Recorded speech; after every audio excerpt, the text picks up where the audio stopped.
পরের দিন আমরা 8টার মধ্যে ব্রেকফাস্ট কমপ্লিট করে বেরিয়ে পড়লাম বুমলা পাসের দিকে। সেদিন ওয়েদার খুব একটা ভালো ছিল না, কন্টিনিউয়াস আস্তে আস্তে বৃষ্টি পড়ছিল আর ছিল তেমনই ঠান্ডা।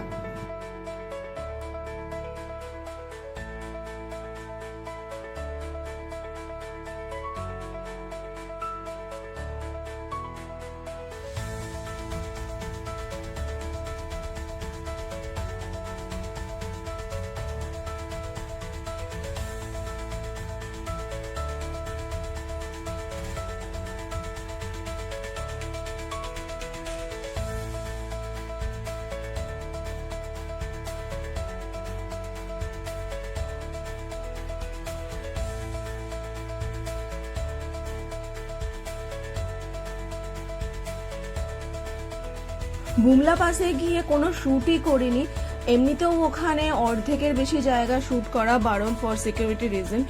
আর বৃষ্টি পড়ছিল, বৃষ্টির সাথে ওখানে কাদা প্যাচ প্যাচ করছিল, প্লাস তার সাথে ছিল হচ্ছে কনকনে ঠান্ডা হাওয়া। তো একদমই ইচ্ছে করেনি যে ক্যামেরা বার করে কিছু শ্যুট করি।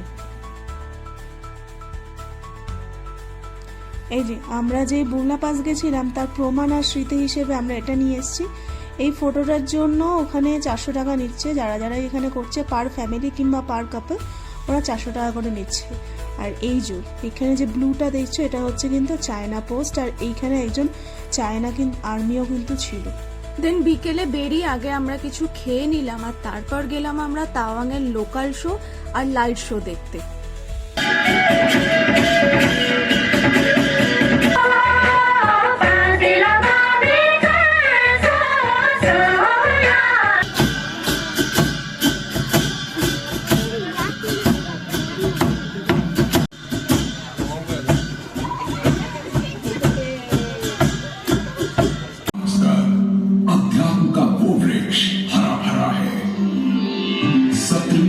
और मेरा नया नामकरण हुआ तवांग,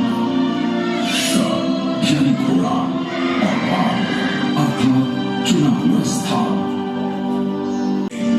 और ना जाने कितनी ही शौर्य और बलिदान की अविस्मरणीय गाथाएं लिखता है।